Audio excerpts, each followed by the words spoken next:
All right, let's get our interview started. Thank you very much for sitting down with us. We'd like to start our interviews with about 10 minutes about your early life and influences. So the first question we like to ask all of our interviewees is, what was your name at birth? Irving Resnick. Never. My real name is Howard Morris. Did you have any nicknames growing up? Shorty.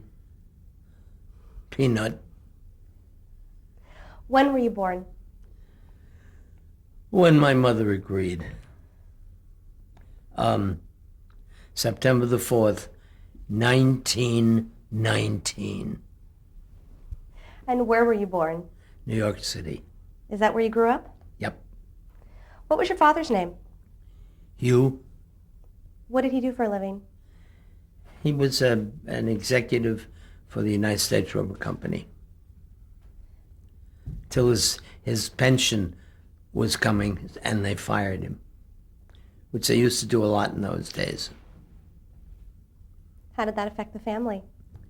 Oh, we were broke. What was your mother's name? Elsie What did she do for a living?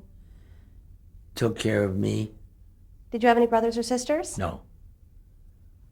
Was there a lot of humor in your family? Couple of laughs now and then. What were your hobbies growing up? I didn't have any. Did you play sports? No. Did you like to go to the movies? Yeah. What kinds of films did you like to watch? Moving pictures. Any particulars? Not really. What kind of a student were you? Fair. When did you become interested in comedy? When I was 5 years old, my mother used to play organ at a silent movie theater. And she took her with me one Saturday.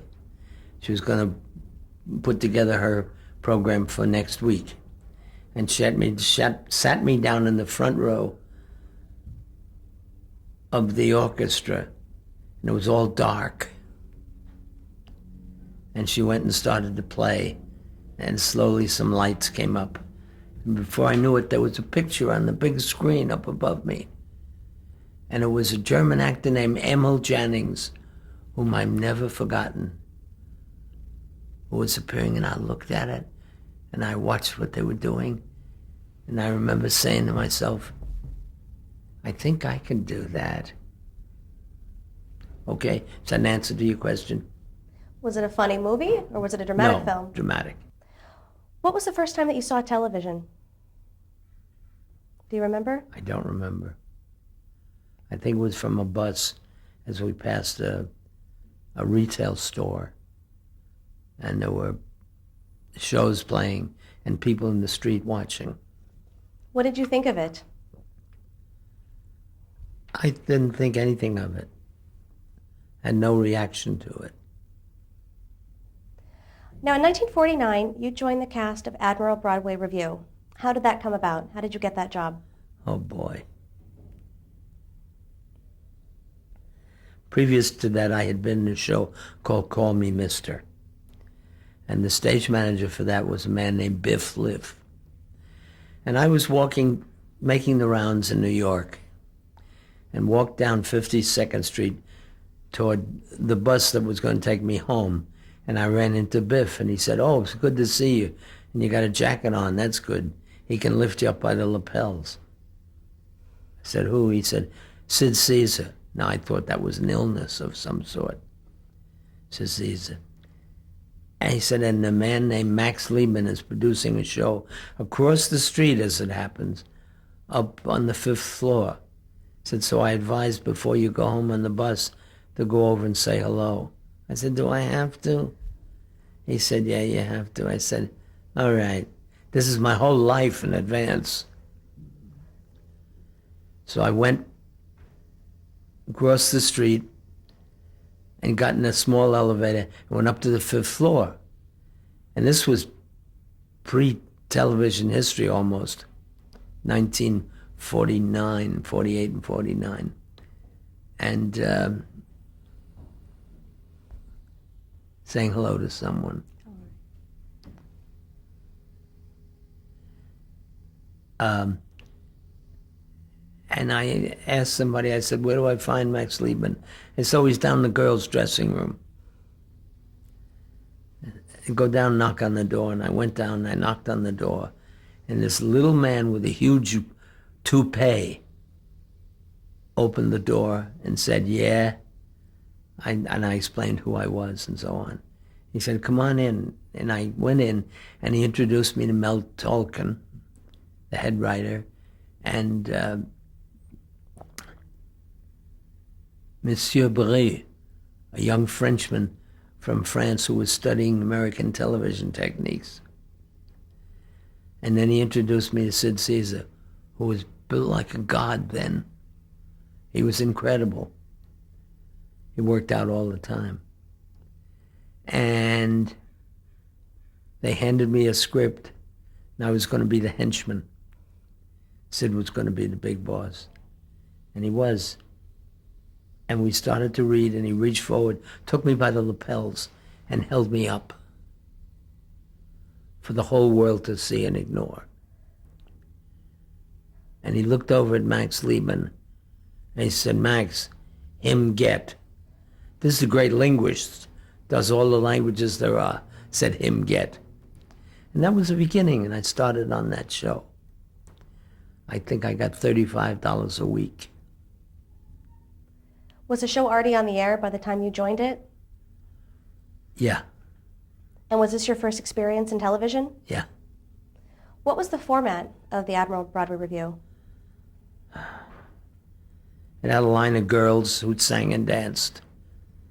And we did sketches with Sid Caesar. Who were some of the other people that appeared on it besides you and Sid? Imogene Coca. And I don't remember who else. What about Marge and Gower Champion? Were they on it as well? They were on the show of shows, which followed. Were there guest stars on the Admiral show? Not really. Describe Sid Caesar at that time, his career. Was he very famous? Was he just starting out? Just starting out, no one had any idea who or what he was. I told you Sid Caesar sounded like a sickness. Little did I know that it would prove to be over the years. A sickness. Get it? A sickness. Talk a little bit about Max Liebman. What was he like to work with? Wonderful man. Terrific man, like a father. And he was in charge of the show, put it all together, and edited every week, and came up with ideas. Was the show popular with the audiences? I guess so, because it became the next show, your show of shows. Now, why did that happen? Why did it go from being Admiral Broadway Review to your show of shows after 1 year? Well, the Admiral Broadway Review ran out, finally, and we were all kind of stranded. And somebody, Patrick, God, he's gone now, and I have forgotten his last name, came up with the idea of a show for Sid and Imogene, and Max ran it. And before you know it, it was on a show on the air. Are you thinking of Pat Weaver? Pat Weaver, thank you. Boy, that's amazing to remember. Terrific man, big fan. Did he come down to the set often to watch the show? Yeah. He'd come and watch rehearsals and giggle a lot. Now, how did your show of shows differ in format, or did it? Oh, God, yes. Totally different. What was the format of this new show? Just the basics. The basics, there were people and cameras. All right, a little more than the basics. 14 people and 3 cameras. And what did those people do in front of the cameras? All kinds of things. Sing, dance. Excuse me. Sing, dance, and do sketches, comedy sketches. Now, were there guest stars on this show? Yeah. What did they do on the show? They announced the different things that were coming up. Talk about a couple of the different kinds of sketches. There were movie parody sketches. Yeah. How were those done? They were written and they were given to us and we rehearsed them. Same like any other sketch, but we used foreign languages or the dupes of. Was there pantomime? There was some pantomime, yeah. Talk about this, the chemistry between you, Sid, Imogene, and Carl on Terrible. that show. It was awful. It was wonderful. We were like brother and sister and members of a family who got together. And it came out good because what it did was, it was in the spirit of reality and revelation for an audience who had never seen anything like that. We revealed man to himself. How did that chemistry develop? Was it just a natural thing when the four of you got on stage Yeah, we together? were together all day, and we found that we had similar talents and desires and backgrounds. Now, what happened with one of your co-stars, Tom Avera? How long was he on the show? God, I don't know. I don't really care. Do you remember why he left? No, he was replaced by Carl Reiner. Describe Imogene at this time. What was she like? A living doll who became one of my best friends. And I miss her terribly. What was her comedic style? Funny. What were her strong talents as a comedian? She could sing and dance, and she had great body language, and she knew where the fun was. And what about Carl Reiner? Same. How long had he been in the business at this point? Who? Carl, was he well established or was he starting out as well? No, he was starting out. Did you know him previously? Yeah. I was his first sergeant in the Army. And he was my first sergeant in the show that we did called Call Me Mister. A musical review cast with all ex-GIs, the women too. Did you work closely with the writers? Pretty closely. Did you give them any input, any ideas on what you'd Sure. like to do? We were in a room full of screaming Jews was the room where we worked. And they were all there screaming. And we scream along with them. Then when we scream enough, they would say, okay, go ahead and rehearse. And we go someplace else and rehearse the sketches together. Can you talk a little about some of the writers who were there? What they were like to work with? Lucille, Mel Brooks, Woody Allen, Neil Simon. You're mentioning them all. Well, now it's your turn. Ducks, What were they like to work with? Doc Simon, Danny Simon. Great. These were incredibly talented people. And it was a joy to work with them and be worked by them. Is that how you say that? Yeah. Yeah. It was wonderful. It was a list of incredible people, many of whom I bunked into later. Like Mel Brooks is my best friend. And we've known each other over 50, excuse me, I burped, over 50 years. You got a question about him? Well, if there's anything else you'd like to say about him. He's a wonderful guy. He's one of the funniest people I've ever known and one of the most sensitive. Go fool around with that. Well, now what about Neil Simon? He was there. What was he like to work with? Very nice. Woody Allen? Same. He wasn't there long, and he didn't do much. But he was there, nice guy. Larry Gelbart? He's an ace. He's a doll. And a very decent human. Let's talk about a couple of the sketches from the show, some of a few of the well-known ones. This is Your Story. Oh, it's a satire and This Is Your Life with Uncle Goopy. Is that the character you played? Yeah. Yeah, this was a satire on This Is Your Life. Very funny. In fact, I see it and I fall down each time. It's that funny. Had you rehearsed all of the physical components of that as well? Pretty much. Certain things were left to be done in the execution of... The execution's an interesting word.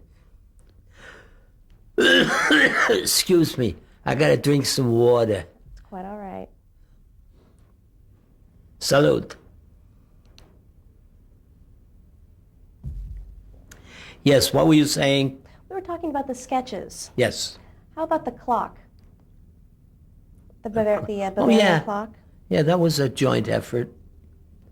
And we all kind of contributed various things. Now, why did your show of shows go off the air in 1954? It had run its course. And there was nobody to pick it up.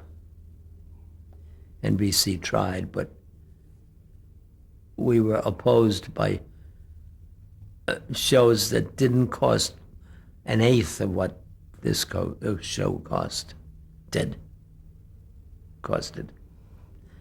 And it just got swept away Why did your show of shows cost so much? because of all the people involved and the style of it. It was a classy show. Well, now next you worked on Caesar's Hour. How did that differ? It didn't really, except that Imogene wasn't with us. Now, why wasn't she on the show? I don't know, she went her way, Max went his way, and Sid went his way with Caesar's Hour. Well, then talk about working with your new co-star, Nanette Fabre. Very good. Good lady. What kind of a comedian was she? What were her talents? A funny one. I don't know how to answer such a question. Did she have any specific talents that she brought to the show? Yeah, she could move and dance and kind of replaced Coca's comedy in a way. Well, let's talk about a couple of the sketches from this show. If you can just describe them at all, what you remember from them. One of them was the haircuts. It was three guys who got together with toupees that stuck up. And we weren't singers or dancers, but we faked it. And then what we were doing satire on the kind of current singing groups. And who else was in the sketch with you? In the what? In that hair, who else was in that sketch with Just you? Sid Caesar, Carl Reiner, and Howard Morris. Now, what about the sketch, The German General? Oh, What do you remember from that one? Dressing Sid? Yeah, he was a general, German general, and I was his flunky, and I dressed him from head to toe. And he finally went off to his job, which was cab caller for the hotel. How did you fake your way through speaking German? Genug ist genug, aber zu viel ist ungesund. That's a quote that says, enough is enough, too much is too much. My German grandmother influenced me a lot in that. Could you fake your way through other languages? Yeah, French, Italian, Japanese. Do you have a favorite sketch from all the Caesar shows that you worked on? No, I like them all. Were any of them I think bombs? Uncle Goopy, the This Is Your Life, or tale or story, or whatever you called it, is the funniest one that lasts. Were any of the sketches bombs? Did they not go over as well as you had hoped? Sure. Now, in 1957, Caesar's Hour went off the air. Do you remember why? It ran its course in the same way. Were you sorry to see it end? Yeah. It was a steady check. And that was important in those days. It's important now, too, a steady check. How did Caesar's Hour compare with your show of shows? Is there one you prefer over the other? We didn't have stuff like opera segments. We did mostly comedy. And I preferred that. Now, in 1967, you reunited with Sid, Imogene, and Carl for a television special. Describe that special. What kind of show was it? It was a special with Sid Caesar, Imogene Coca, Carl Reiner, and Howard Morris. And that was the name of the special. And we won an Emmy Award for that. Did you do sketches that you'd done originally on your show of shows, or were they No, it new was all new sketches? material. What was it like working with them again after all those years? Terrific. Did you have that same chemistry? More, maybe. Why do you think? Because we missed each other.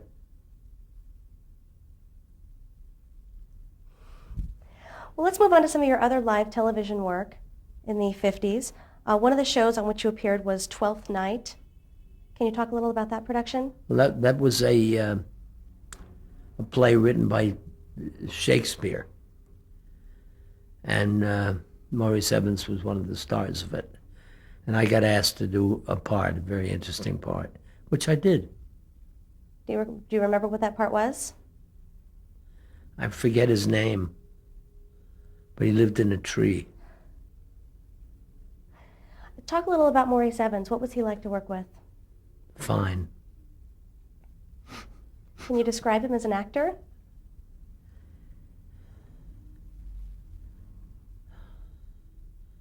He was a good actor of classics. All right. Another show you worked on was a Kraft Television Theater episode, Code of the Corner. Yeah, that was written by a wonderful actor who's no longer with us. What the hell's his name? Mike? Jesus. I don't got it, I'm sorry. And it was a wonderful piece, and I got to play a real guy, a kind of mug. Are you thinking of Jack Klugman? Jack Klugman, yeah. I told you, Mike. Did you work with Walter Matthau in that? Yeah, Matthau was in it. We met, we adored each other. And we became friends till he passed. Now, in 1959, you were a regular on the game show Pantomime Quiz. How did that come about? That was a show where instead of money, they would take you to Sardi's to eat, and you'd eat for a week. Actors don't get much good food. Well, when we went to Sardi's, we did, and we loaded up on it. Good people. Let's hold off right there, and we'll change tapes.